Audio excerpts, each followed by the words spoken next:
Buenos días, soy Vanessa Vallejo y ustedes están escuchando el podcast del Pan Am Post.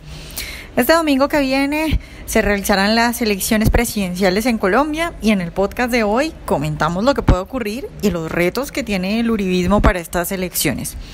Y es que si bien Iván Duque, el apadrinado de Uribe, aparece en las encuestas con una buena diferencia respecto del segundo, que es Gustavo Petro, el izquierdista, el exguerrillero, pues hay muchos factores, digamos, turbios que pueden jugar un papel importante en estos comicios. Hablaremos, por ejemplo, de la intención de las FARC detrás de Petro, de la maquinaria del candidato Germán Vargas Lleras y de las posibilidades de un fraude. Nuestro invitado de hoy es Miguel Ángel Cetina, analista y activista político, columnista de opinión, quien actualmente se desempeña como asesor político del ex procurador general Alejandro Ordóñez. Miguel, buenos días y muchas gracias por estar hoy con nosotros. Vanessa, para mí es un gusto acompañarlos en el día de hoy y hacer parte de estas entrevistas tan memorables por las que además aprovecho para felicitarte. Bueno, Miguel, pues muchas gracias y bueno, nuestra idea hoy es hablar, previo a lo que va a pasar el domingo, de un poco de cómo va la carrera presidencial en Colombia. Quiero empezar preguntándote lo que se estaba preguntando todo el mundo. ¿Tú crees que habrá segunda vuelta? Porque desde el Centro Democrático muchos dicen no, en primera vuelta lo vamos a conseguir, pero yo lo veo muy difícil. ¿Tú cómo lo ves? Bueno, pues lamentablemente sí.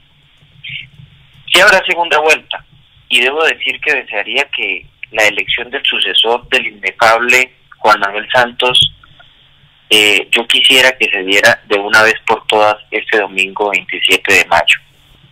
Pero mira, yo considero que debido a una serie de factores tanto internos como externos, esto no se va a resolver en una sola vuelta y vamos a tener que ir a una segunda. Pero como lo último que siempre se pierde es la esperanza, yo continuaré promoviendo que la candidatura de la Gran Alianza por Colombia triunfe este 27 de mayo en primera vuelta. Miguel, ¿tú crees que hay razones para temer un fraude? Bueno, mira, hoy escuchaba precisamente al mediodía una entrevista del Registrador Nacional del Estado Civil y él dice que garantizará una jornada transparente, pero el antecedente de los tarjetones el 11 de marzo de la consulta despierta muchas dudas y precisamente la misión de observación electoral ha encendido ciertas alarmas que no dejan de preocuparnos. Además, yo considero que no faltará el candidato que, cargado por una insaciable sed de poder, intente cualquier cosa. Entonces, acerca de esto sí te cuento que puede haber mucha zozobra acerca de lo que vaya a suceder. Y lo que pasó también con el Mira, ¿no? Que eso comprueba que las elecciones no son limpias en Colombia. Muy grave. Mira, yo lo escuchaba hace muy poco en una entrevista al senador Baena, que ellos han encontrado que fácilmente el software se puede alterar. A mí me preocupa, yo le he escuchado esto mismo al candidato Petro, y tal vez sea lo único en lo que nosotros coincidamos, en la preocupación de que esos elementos digitales puedan resultar alterados. Ahora, proponía el doctor Baena una reforma al sistema electoral porque son muchas las inconsistencias. Yo he visto cómo en este par de días de esta semana han filtrado fotos de los claveros electorales y eso me parece a mí que realmente no brinda una transparencia electoral. Entonces la situación sí no deja de ser preocupante y le pido yo a mi Dios que el domingo todo marche en una calma meridiana, porque sería muy grave encontrarnos con un fraude este fin de semana como lo que acaba de ocurrir en Venezuela. Ese no puede ser nuestro camino. Claro, Miguel, ¿tú cómo ves la campaña del Centro Democrático? Porque muchos hablan de que lo que hay en el Centro Democrático es triunfalismo y que puede ser muy peligroso. ¿Cómo ves eso? Yo no puedo negar que quizás en algunos sectores haya una sensación de triunfalismo. Y yo le achacaría eso o le atribuiría eso a una encuesta que salió tan pronto se produjo la consulta del 11 de marzo.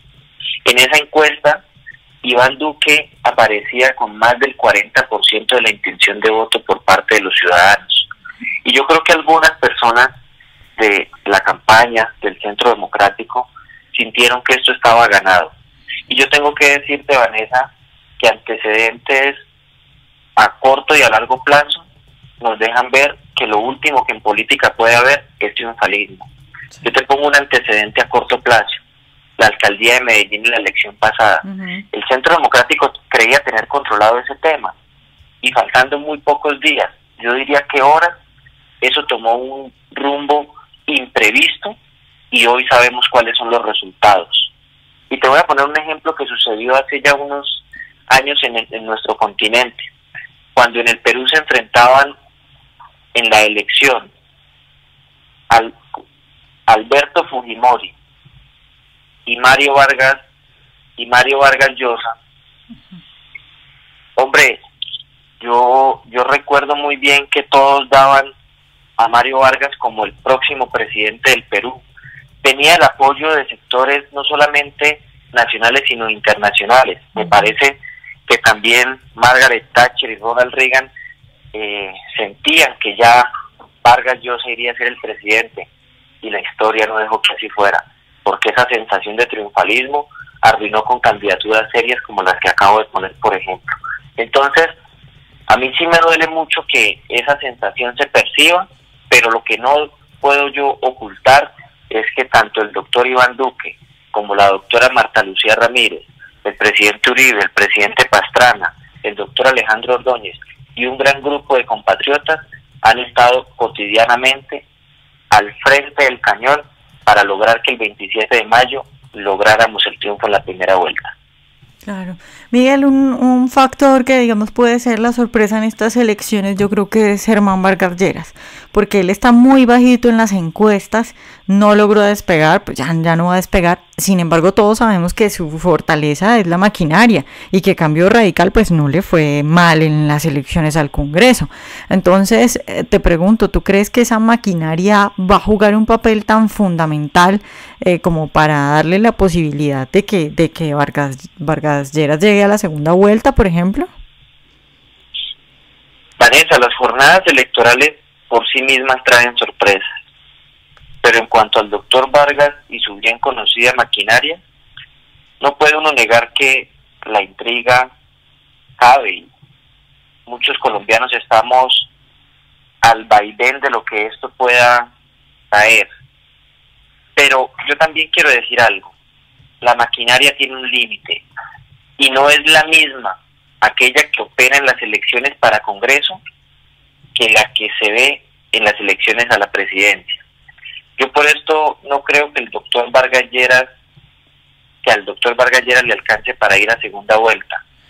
Si algo diferente ocurre, Vanessa, estaríamos ante una de dos situaciones: o ante un fenómeno político inusitado, o ante un posible, y quiero ser responsable en estas palabras, ante una posible irregularidad electoral. Porque es que si bien las encuestas no son las que eligen en las urnas, son unas mediciones muy importantes que nos van marcando el derrotero de cómo se desarrollará la jornada electoral. Y a mí sí me parece, o me parecería muy extraño, que el doctor Vargas, que no pasó del 7%, que no despegó de ese 6 o de ese 7%, en la elección pasara a ocupar una segunda casilla y lograr ir a la segunda vuelta. Mucho menos lo que él dijo este fin de semana en la Plaza de Bolívar, que cuidado y ganaba en la primera vuelta. A mí eso me parecería realmente muy extraño. Bueno, pero a ver, también es que yo diría que la maquinaria no se puede medir en las encuestas, porque yo no creo que la gente en las encuestas salga y diga por quién va a votar cuando el voto es comprado. Y lo otro es que también recuerda que en las encuestas le va muy mal, pero en estos sondeos, en estos tipos de estudios que no tienen en cuenta solo preguntas a la gente, sino también, por ejemplo, la votación en el Congreso, incluso Vargas Lleras queda de segundo por encima de Petro. Entonces, pues bueno, a mí me preocupa que nos pueda dar una sorpresa, y también tú que, pues, que has estado acompañando la campaña y que vas por diferentes partes de Colombia, que has ido por diferentes partes de Colombia, ¿cómo notas todo eso de la compra de votos y eso? ¿Hay mucha preocupación sobre eso? Pues no deja de ser un problema de la compra de votos y otros delitos electorales que en el país rampean y que nos angustian cada día más. Yo te voy a contar la percepción que tengo o que me ha permitido el haber recorrido el país durante estos meses de campaña. Yo veo que la gente ha tomado conciencia acerca de que el país está en un inminente riesgo de tomar la vía que hace 19 años tomó Venezuela y de la que hoy aún no sale. Y que si esa no es la ruta, hay otra también muy peligrosa, es la del continuismo del doctor Germán Vargas Lleras, que representa a Juan Manuel Santos y esos 8 años de desgobierno. Yo he visto una esperanza muy grande en los colombianos y creo que por ello van a votar mayoritariamente este fin de semana, este domingo, por Iván Duque. Yo no te puedo negar que hay una premisa que tú acotas con mucha realidad, y es que en ocasiones, y no en ocasiones, siempre, la maquinaria no se refleja en las encuestas. Pero yo debo decirte otra de las premisas con las que te contestaba hace un momento, y es que la maquinaria no es la misma en Congreso que en las elecciones para la presidencia.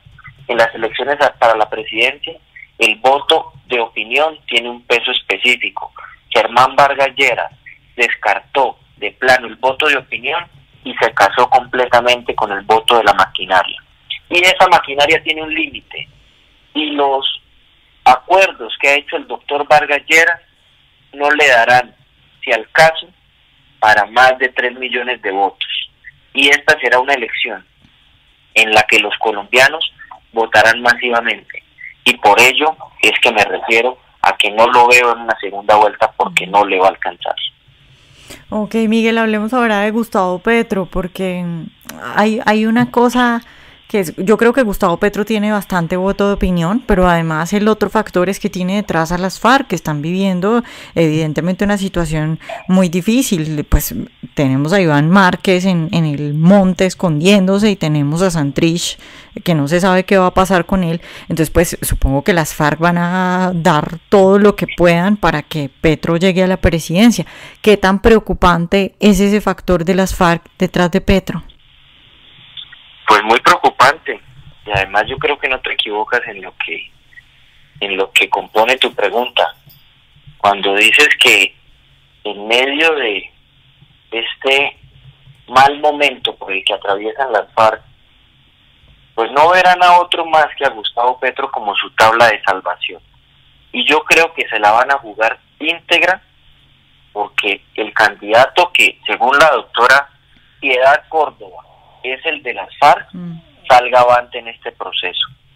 A mí me preocupa mucho que esas caletas de dinero mal habido, fruto del narcotráfico, fruto de la extorsión, fruto de todos los crímenes que las FARC han cometido durante tantos años de violencia, se ponga a disposición de esta campaña y sirva para que muchos votos sean comprados a favor del doctor Gustavo Petro.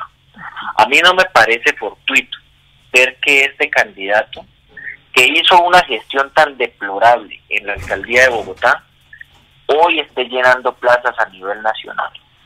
Yo tengo que decirte, la gente necesita siempre una medida de desplazamiento para llegar hasta tales puntos de concentración.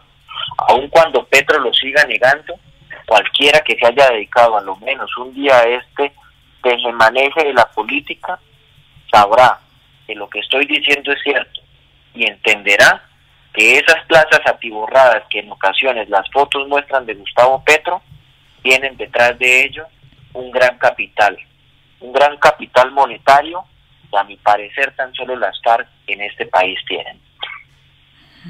Miguel, ¿cuál es el candidato de Santos? Porque yo ahí tengo una confusión, es decir, yo no sé si es Vargas Lleras o si es Petro. ¿Cuál es para ti el candidato de Santos? El candidato de Santos es de la calle. ¿A quién le debe Santos que haya jefaturado la negociación de La Habana con los narcoterroristas de las FARC, sino a Humberto de la Calle? El candidato de Santos es Fajardo.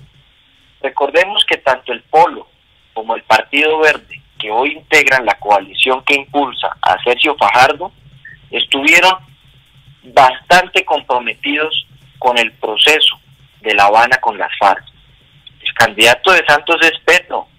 A nadie se le puede olvidar que hace 4 años, cuando la segunda vuelta estaba por resolverse, fue Gustavo Petro quien, rompiendo con todas las leyes y actuando de manera descarada, incurriendo en política, desde la alcaldía de Bogotá apoyó a Juan Manuel Santos para que fuera electo presidente de la República durante 4 años más.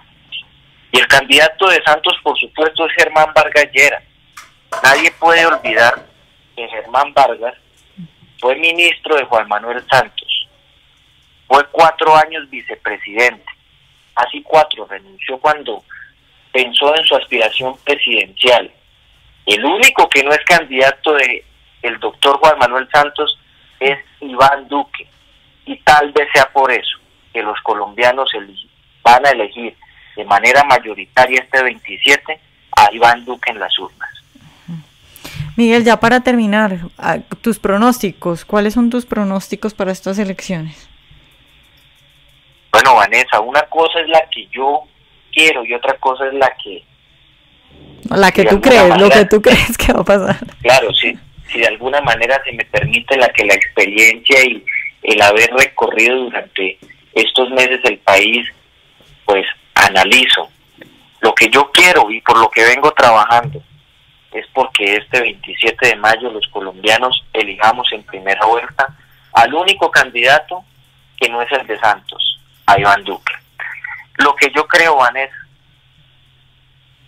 este 27 de mayo Iván Duque será el candidato más votado, pero la desorientación de la juventud colombiana, sumado a una serie de factores como los que en esta entrevista acuñábamos, como el dinero de las FARC, el impulso de Santos, producirá que Gustavo Petro cruce a la segunda vuelta de alguna forma. De tercero relegado se quedará la maquinaria del doctor Vargas. El candidato que no fue ni fu ni fa, Sergio Fajardo, estará en una cuarta posición.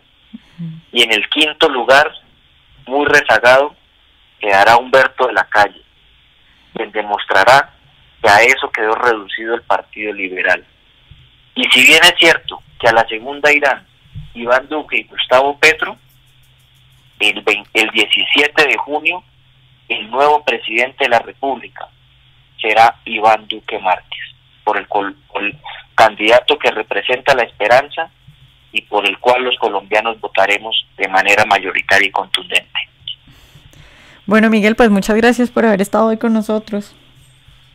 A ti, Vanessa, por el espacio. A mí me alegra mucho que este periodismo responsable se siga haciendo en el país y que los colombianos tengamos información certera de lo que vendrá para el futuro de nuestra nación y que tomemos la decisión más responsable. Ojalá hayan disfrutado nuestra entrevista de hoy. Recuerden seguirnos en nuestro canal de YouTube y en nuestras redes sociales y nos vemos en un próximo Pan Am Podcast.